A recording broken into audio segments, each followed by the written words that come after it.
Hi guys, it's Carmella Rose, and a couple days ago I asked you guys on my Instagram what are some questions that you have for me about relationships. So I gave the questions up to you, and here is Kaya. She just always wants to say hi. Look how big she's getting. You say hi at camera? She says, I just love to bite. Ow! Okay. Well, Kaya and I are here to give you relationship advice. We need some ourselves because she obviously abuses me. Lay down! Damn dog! Okay, for real, let's get started. So, the first question says, how can you tell if someone likes you? I definitely think you have to feel it out. If somebody's really not trying to spend time with you and they're kind of like a little distant, I definitely think that gives you a sign that maybe they're not so into it, or maybe they're not into it at the moment. If they are trying to make time with you and they're trying to get to know you, and maybe they call you often or text you, or they're being a little flirty, I definitely say that is a sign. If you like them back, then we'll try and make a move. Question 2, how do I stop from being toxic in a relationship? So I really think that begins with yourself. You know, you have to be self-confident in order to not throw out such negativity onto your significant other, or even your friendships sometimes. You know, like at times I've even felt just like crazy, and I'm like, wait, what am I doing? Like, I love myself, I'm confident in myself. If my guy's hanging out with a girl, you know, I want to think the best of him. And if for some reason you don't have that feeling, or maybe that trust is broken, then I don't know, maybe it's time to really think about yourself and try and move forward with yourself and your own self-being. Question 3, what should I wear on a first date? Ooh, that's a really good one actually, because I feel like a lot of people think that they should get all dressed up, like look their best. But really, I think it's being casual but dressy. So for ladies, I would say, you know, a pair of jeans and some boots, and you know, if it's the summertime, a tank top, or maybe a nice sweater to go with your jeans. Just something not too casual but not too dressy either. And then for guys, same exact thing. Nice shirt, nice jeans, and maybe a nice pair of like white tennis shoes, or you know, just not something that you just, I don't know, go to the gym or go to the grocery store in. Just something presentable but not like, oh, look at me. So this next one, when I was reading your guys' questions, it really was, this specific one was asked so many times, and that is, how do I make my long distance relationship stronger? You know, this is difficult because I feel like you both need to be strong in, you know, who you are, but definitely something that I think would spice that up is surprising somebody with flowers, or you know, sending them a tiny little gift, or a letter even is great. Or say you're watching the sunset somewhere, or you see something that you know the other person's gonna like, FaceTime them and be like, look, like this reminded me of you, I miss you so much. And like, that is seriously the cutest thing ever. I am so drawn to that, and it just makes that other person feel loved and missed, and that's super, super important in a long distance relationship. As well as communication. Communication is always key, even if you guys see each other all the time or not. But I think definitely when being distant, communicating is very, very, very important. And just being cute and sweet, and like I said earlier, yeah, showing somebody that you really love them. This one's important. How do I deal with breakups?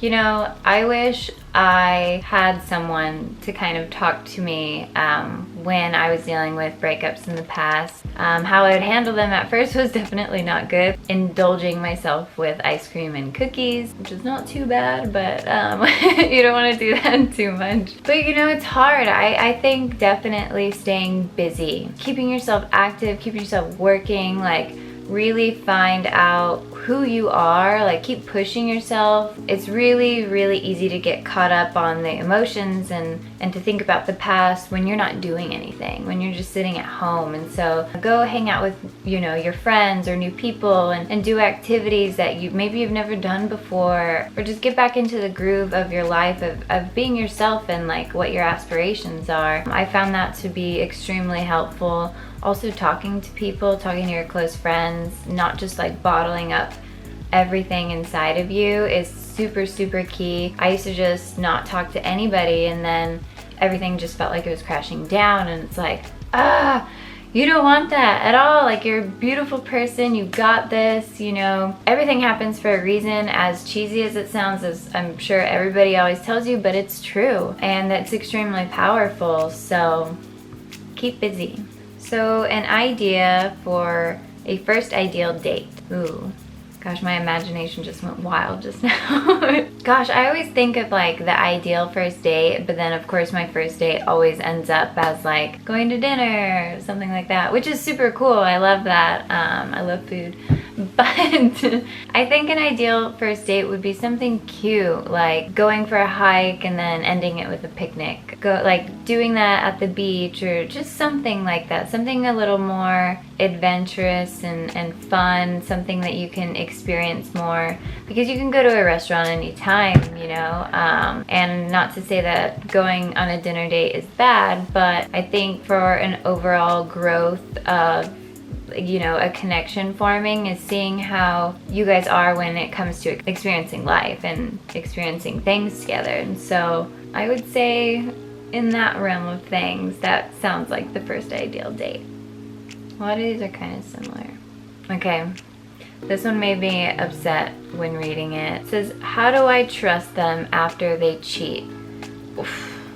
Honestly, I'm a very strong believer that if somebody cheats on you, you need to leave them. And that is their decision that they made, and it has nothing to do with you. That is just something that is inside of them. But I think that you need to gather up all your strength and you need to walk away. Anytime I've ever seen a relationship kind of like in that funk, it always comes back, and it's haunting. I've personally never experienced that before that I know of, but I have friends that have, and I see what they have gone through, and really I think the best option is to walk away, because there's something so much better out there for you. So another question is, how do I control jealousy? And that one, like, I've struggled with too. In my first relationship, I really was extremely jealous. I didn't really know how to handle it.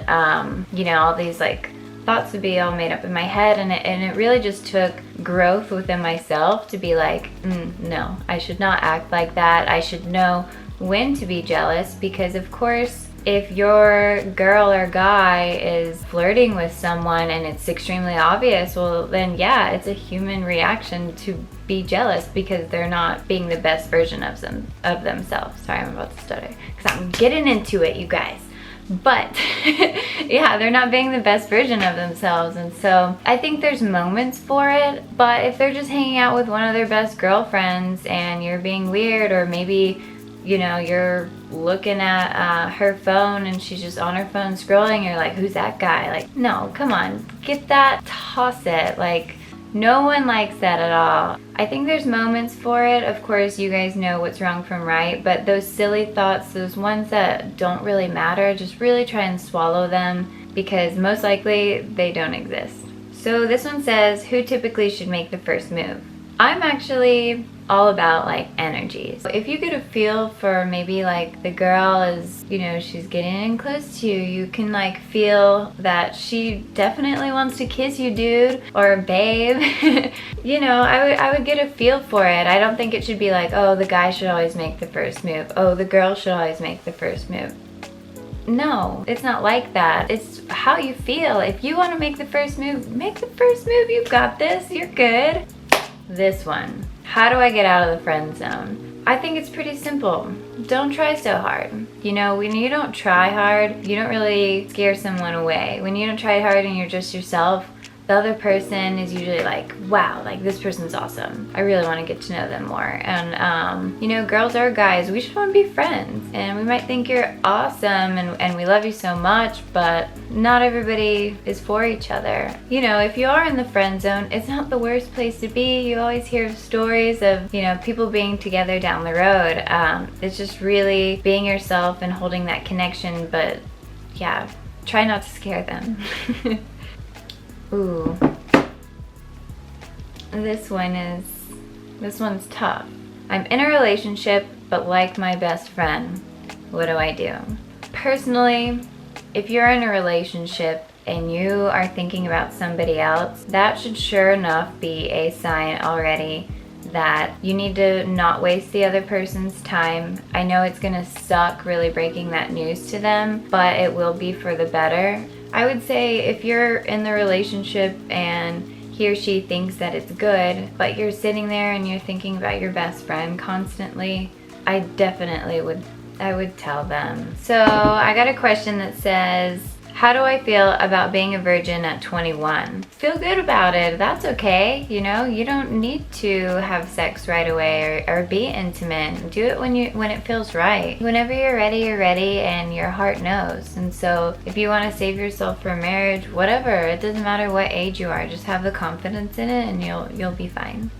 This one says, what do you do to keep the fire going? Be cute, do different things that maybe your girlfriend or boyfriend's not used to. I really love it when people write me notes or I get flowers, or maybe one day, you know, they're like, babe, I'm on my way to get you, like we're going for lunch. Like that kind of stuff is amazing. This is the third time my camera has died. Let's get this done, you guys. All right. How do I handle rejection? You know, rejection's hard. Nobody likes to be rejected, but I really think it goes back to loving yourself. If you're rejected, that just means, you know, you're not their person. It doesn't mean that anything is wrong with you at all. Like, everybody's different. Just like, you know, maybe somebody tried coming up to you and maybe you weren't into it. It's just life. Sometimes it sucks, but really, like, keep yourself busy, keep your head up, and just remember, like, who you are and how special you are, and keep showing the world that person. I don't know. When you do that, that's gonna get you to so many places, meet so many new people, and have really long relationships with people, and it's really, really exciting when you get to that point of loving yourself. So, ooh, this one says, what do you do when you're really into your best friend, but he's dating someone? No, I don't think that one's good, honey. Don't get in between it, because karma is a bitch, and karma is beautiful too. And so, you know, if he wants to make the decision to leave his girlfriend and be with you, or, you know, try and pursue you, then that's his decision. But I don't think persuading him in any way or trying to end that is good, and it's not going to be good for anybody, especially for yourself. Alright, you guys, so I hope I was able to answer a lot of your guys' questions and give the best advice that I could. I think just tons of you that follow me are such beautiful people, and you're super strong. I'm very grateful. So thank you guys so much for watching, and don't forget to like and subscribe. Ciao!